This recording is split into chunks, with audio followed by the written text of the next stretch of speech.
Hello folks, where to start your preparation for quant? So CAT 2024 prepare பண்ணிட்டு இருக்கீங்க. இப்பதான் ஆரம்பிச்சிருக்கேன் என்னோட ப்ரிப்பரேஷனை எங்கே ஸ்டார்ட் பண்றதுன்னு எனக்கு தெரியல அப்படின்னு ஃபீல் பண்ணிட்டு இருக்கீங்க அப்படின்னா டெஃபினட்டா இந்த வீடியோ உங்களுக்கு தான். ஸோ ஃபுல்லா பாருங்க.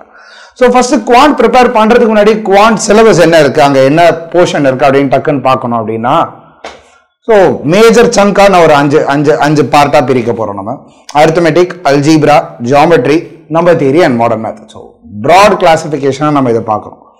ஸோ இது 5 தான் இருக்க போகுது. ஸோ அரித்மெட்டிக்னா என்ன, நம்மளோட இந்த percentages, profit and loss, averages, time speed distance, time and work, ratio proportion, averages, இதெல்லாம் கன்சாலிடேட் பண்ணி அதை நம்ம அரித்மெட்டிக் அப்படின்னு சொல்லுவாங்க.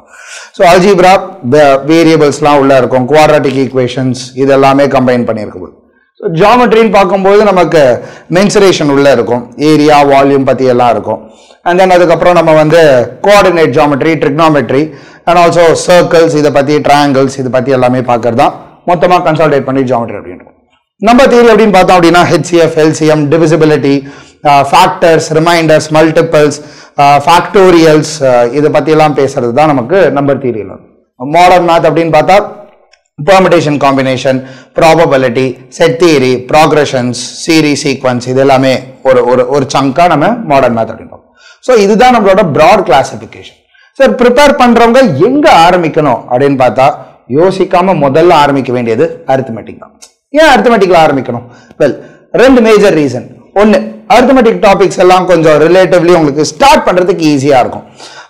மேத் ரொம்ப நாளா ஃபோக்கஸ் இல்லை, மேத் ரொம்ப நாளா எக்ஸ்போஸ் பண்ணிக்கல. நான் காலேஜ் போது கடைசியாக ஸ்கூல்ல பார்த்ததான் மேத், காலேஜ்ல எல்லாம் மேத்ஸ் இல்லவே இல்லை எனக்கு அப்படிங்கிறவங்க கூட அரித்மெட்டிக்ல ஈஸியா கம்ஃபர்டபுள் ஆகலாம்.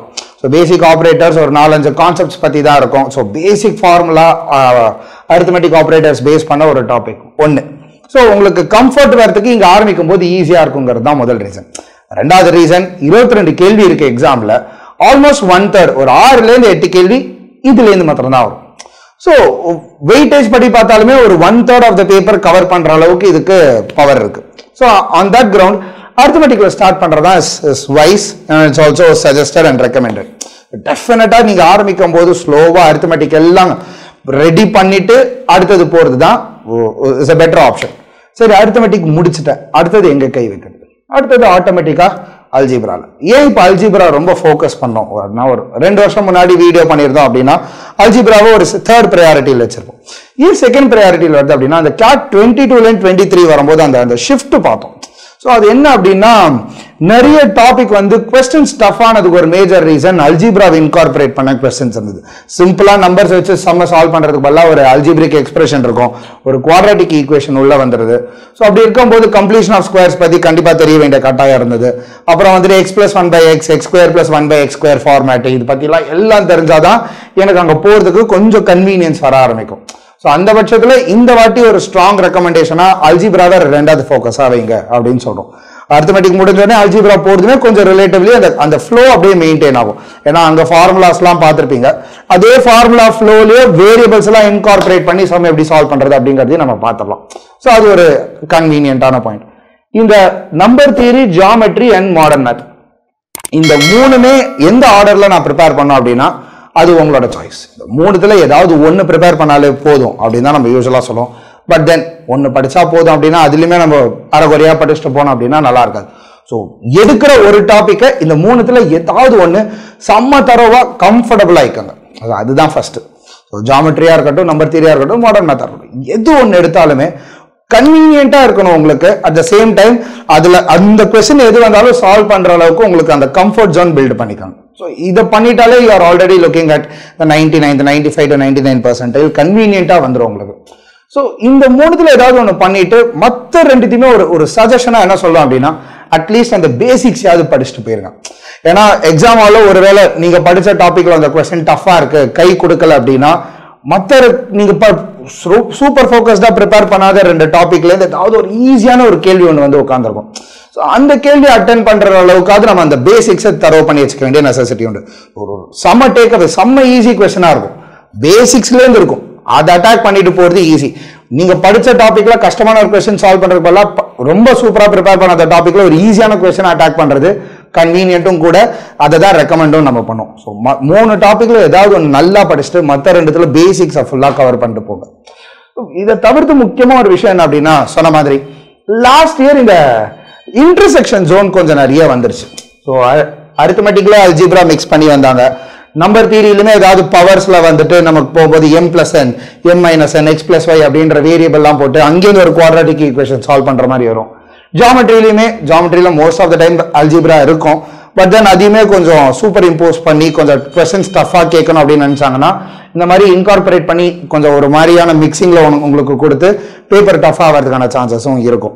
பட் தென் நீங்க இதை அட்டாக் பண்ணிட்டு இங்க நேரா போங்க, அரித்மெட்டிக் முடிங்க, நேரா அல்ஜிப்ரா அடிங்க. அல்ஜிப்ரா அடிச்சுட்டு இது 2த்துல எது அடிச்சாலும் உங்களுக்கு செம ஈஸி. மாடர்ன் மேத்ல பெருசா அல்ஜிப்ரால எதுவும் கேட்க முடியாது. சீக்வன்ஸ் அண்ட் சீரீஸ்ல கூட கேட்கலாம். பட் தென் பிஎன்சில எல்லாம் பாத்தீங்க அப்படின்னா straight forward formula, permutation formula, combination formula, probability formula, இதெல்லாம் கொஞ்சம் ஸ்ட்ராங்கா இருந்துட்டாலே போதும். ஸோ அதை ஈஸியா நம்ம கவர் பண்ணிடலாம். ஒன்ஸ் அகெயின் ஸ்டார்ட் பண்ணும்போது அரித்மெட்டிக்ல ஸ்டார்ட் பண்ணுங்க. அப்படியே அல்ஜிப்ரா லேயர் கொஞ்சமா ஆட் பண்ணிப்போம். அல்ஜிப்ரா முடிச்சுட்டு number theory, modern math, geometry 3த்துல ஏதாவது ஒன்னு எடுத்து ஃபர்ஸ்ட் அதை முடிப்போம். ஸோ அதை முடிச்சுட்டு பாக்கி 2 பார்க்கலாம். ஸோ ஒரு டைம் லைன் படி சொல்லணும் அப்படின்னா நமக்கு இப்போ ஆல்மோஸ்ட் ஜூன்ல வந்துட்டோம் நம்ம. ஸோ ஜூன், ஜூலை 1.5 மாசத்துல இந்த 2 மாசம் எடுத்துக்காங்க. இது 2த்தையும் பக்காவா முடிங்க. அரித்மெட்டிக் முடிச்சுட்டு ஃபர்ஸ்ட் ஒரு 1.5 மாசம் அரித்மெட்டிக், அப்புறம் ஒரு 2 வீக்ஸ் அல்ஜிப்ரா எடுத்துக்கலாம். இல்லையா 2 months ஃபுல்லாவே அரித்மெட்டிக் முடிச்சுட்டு ஒரு 1/2 மாசம் அல்ஜிப்ரா, ஒரு 2 வாரம் அல்ஜிப்ரா நல்லா ப்ரிப்பேர் பண்ணிட்டு 3த்துல ஏதாவது ஒன்று எடுங்க. 3த்துல ஏதாவது ஒன்று எடுத்துட்டு அது ஒரு 1 மாசம்னு வச்சுப்போம். நம்ம இப்போ எக்ஸாமுக்கு இன்னும் ஒரு 5 months இருக்கு. June, July, August, September, October, நவம்பர்னா கூட நவம்பர்ல ப்ராக்டிஸ் பண்றதுக்கே டைம் சரியா இருக்கும். ஸோ ப்ரிப்பேர் பண்றதுக்குன்னு பாத்தீங்கன்னா உங்களுக்கு ஒரு 4 months தியரி பண்றதுக்கு. ஸோ அப்படி இருக்கும்போது ஒரு 1.5 மாசத்துலேருந்து 2 மாசம் அரித்மெட்டிக், ஒரு 1/2 மாசம், ஒரு 2 வீக்ஸ் வந்துட்டு உங்களுக்கு அல்ஜிப்ரா, ஒரு 1 month ஒரு டாபிக் நல்லா ஸ்ட்ராங்கா படிக்கிறதுக்கு ஒரு 1 month எடுத்துக்காங்க. இதுவே உங்களுக்கு ஒரு 2.5 to 3.5 months ஆயிடுச்சு. அதுக்கப்புறம் மிச்சம் இருக்கிறதெல்லாம் கன்சாலிடேட் பண்ணி படிக்கிறதுக்கு ஒரு ½ monthலேருந்து 1 month, 4 weeks டைம். ஸோ இது பண்ணிட்டே இருக்கும்போது அட் த சேம் டைம் செக்ஷனல்ஸ் ரெகுலரா எடுங்க, மார்க்ஸ் அடிக்கடி எடுங்க. ஏன்னா மார்க்ஸ் எடுத்தாதான் நீங்க எங்க ஸ்ட்ராங்கா இருக்கீங்க, எங்க வீக்கா இருக்கீங்க, என்ன ஸ்ட்ராட்டஜி பண்ணும், எந்த டாபிக்கை ப்ரிப்பேர் பண்ணும், எதை விடணும் இப்போ அப்படின்ற ஒரு ஐடியா கிடைக்கும். ஸோ அந்த ஐடியா பேஸ் பண்ணி தான் ஒருவேளை உங்க பிளான் ஏதாவது சேஞ்ச் பண்ண போறீங்க அப்படின்னா அது பண்றதுக்கு யூஸ்ஃபுல்லா இருக்கும். ஸோ இதெல்லாம் ப்ராப்பரா பண்ணிக்கிட்டு வந்துட்டு இந்த மார்க்ஸ் அண்ட் செக்ஷனல்ஸ் எடுத்தீங்க அப்படின்னாலே உங்களோட ப்ரிப்பரேஷன் வந்துட்டு ரொம்ப ப்ராப்பரா ஸ்ட்ரீம் லைன் ஆக ஆரம்பிச்சிடும். அப்படி பண்ணும்போது உங்களோட ஐடியாஸுமே கொஞ்சம் பெட்டரா இருக்கும். ஸோ அப்படி பண்ற பட்சத்தில் உங்களோட ஸ்கோர்ஸுமே நல்லா பூஸ்ட் ஆகிறதுக்கான சான்சஸ் ரொம்ப சூப்பரா இருக்கும். So 1.5 months, ½ month, again 1 month ரெகுலரா மார்க்ஸ் அண்ட் செக்ஷனல்ஸ் எடுத்து போட்டு இந்த டாபிக்கோட ஆர்டர்ஸ் நீங்க ஃபாலோ பண்ணிக்கிட்ட அப்படின்னாலே ஆட்டோமேட்டிக்கா சூப்பர் ஸ்கோர்ஸ் வந்துடும். ஸோ ப்ரிப்பரேஷன் ஆரம்பிச்சு வெளுத்து கட்டுங்க. All the best.